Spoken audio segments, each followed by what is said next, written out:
Hi, welcome to my channel. I'm Caroline and here I offer free information and guidance on phagophobia or pseudodysphagia to help you understand and overcome this soul-destroying illness. Today I'm going to do things a little bit differently. I'm going to be using my cards right here from this gorgeous deck to pull through one of the messages from the universe and hopefully use the card there and the message on it to inspire me to talk about my own journey. Okay, so I know this won't be for everyone. I know some of you might think it's a little bit woo-woo, especially compared to my usual, informative and factual videos. So I know it won't be for everyone, but I just want you to sort of bear in mind that it might be for someone, it might be for someone who's going through phagophobia. It might reach them and it might help them. And if it helps them understand it, if it helps them overcome it, then that's great. That's a video well done, So yeah, just, take what's for you and leave what's not. And yeah, let's get started. I'm excited to do this. And if you do like this video and this style, then I'd be more than happy to do these on a really regular basis. So do let me know in the comments below if you want to see more of this.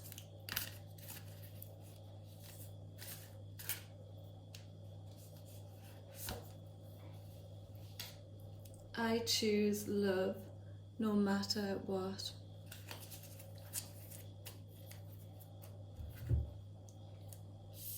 Let's read that again, shall we? I choose love no matter what. Do you know what? I'm so happy that this card came through. I'm so happy that this message came through from the universe.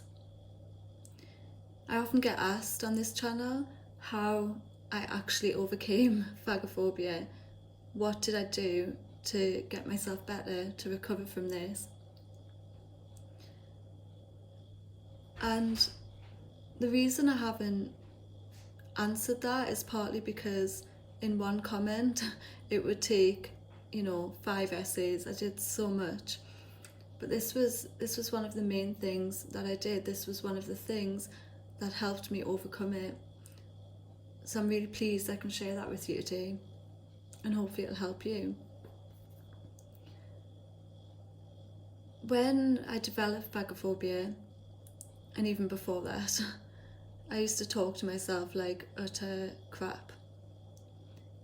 So the sort of things I would say when I was going through phagophobia to myself were, you're such an idiot, there's nothing wrong with you, why don't you just swallow like a normal person, you're doing this to yourself, it's all in your head, you're never going to get better, you're such a bleeping bleep, that sort of thing. What's the point in getting out of bed today? What's the point in anything? And then I hit my rock bottom. I hit my utter rock bottom, and I was in a dangerous place. I was at the point where I was on the verge of hospitalisation. Had I went back to the doctors, I think I probably would have been admitted. I was just so down, having all these symptoms, having all this stuff wrong with me, not being able to live like a normal person and things. Calling an ambulance at 3 AM because I thought I was choking on my own saliva. Panic attacks, just, everything. The stuff we go through, you guys know what I'm talking about, right? I was at that rock bottom point. And I really do hope this video doesn't find anyone at that point, And if it does, have hope, because I've recovered and you can too. So yeah, so when I was at rock bottom, I had no other choice than to choose love. I had no other choice than to choose to show up for myself and be my own best friend and hold my own hand through what I was going through, because no one else was. And I've said it before and I'll say it again, this is the most isolating, loneliest, awful, physically, mentally debilitating illness. You know, and if you're going through all of that, if your friend was going through all of that, would you tell her she's an idiot? Would you tell her she should just swallow like a normal person? That there's no point getting out of bed anymore? That she's not able, she's not capable? No, you wouldn't. You would treat her with love, you would encourage her, you would congratulate her when she took little steps towards recovery. And that's what I had to do. So instead of, well, firstly, I sort of became aware of how I was talking to myself in my head. And then secondly, I changed that. So, you know, I literally did wake up one morning, and instead of telling myself I'm this and that, I would say, you know, you're going through so much, and I'm here for you. You know, even if no one else is here for you, I'm here for you. And that's the most important thing. You know, I would encourage myself to take baby steps when it came to swallowing food and when it came to swallowing liquids. And even if I swallowed one mouthful of pasta, I would write it down. I would write down how proud of myself I was for having done that, despite how scary it was. You know, instead of telling myself I'm an idiot because I can only manage one mouthful of pasta.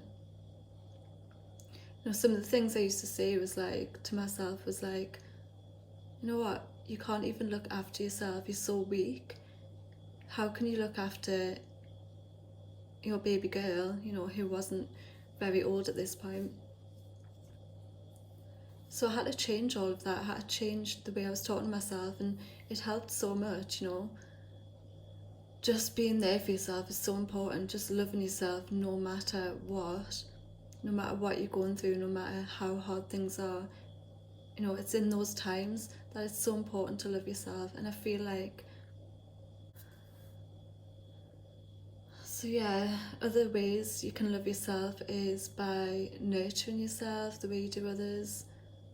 You know, you might, of course, eating and drinking and, you know, taking care of the physical body, that's all part of loving yourself. But even if you can't manage that, even if you can't manage your meal one day, in what other ways can you nurture yourself? Is it by taking a walk in nature and then coming back and trying again? Is it meditating? Is it taking a bubble bath, you know, and then not giving up, coming back and trying again? Because that would be the loving thing to do, right? If your friend was going through it, or if your child was going through it, you wouldn't just tell them not to eat or not to drink or not to try. You would try and calm them down, try and make them feel better anyway, and then come back and try and encourage them to try again. And that's part of loving yourself as well, you know, mothering yourself.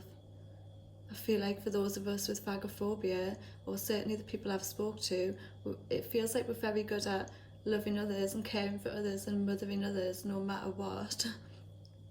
But when it comes to ourselves, you know, I have to get the impression that we are sensitive souls, and that is hard to do. So yeah, mother yourself. Make yourself a nutritious meal, even if you're not going to eat it. Make yourself that liquid drink just so you get your calories. Liquid meal, I should say. Show up for yourself every day, you know, and I promise this will help you. This will help you tons, especially if you're not already doing it. And if you are already doing it, maybe this message is, you know, is there a way you can do that better? Have you neglected that love a little bit in other areas of your life, or in this Phagaphobia area? anyhow, I'll leave it there. It was lovely doing this reading, and again, you know,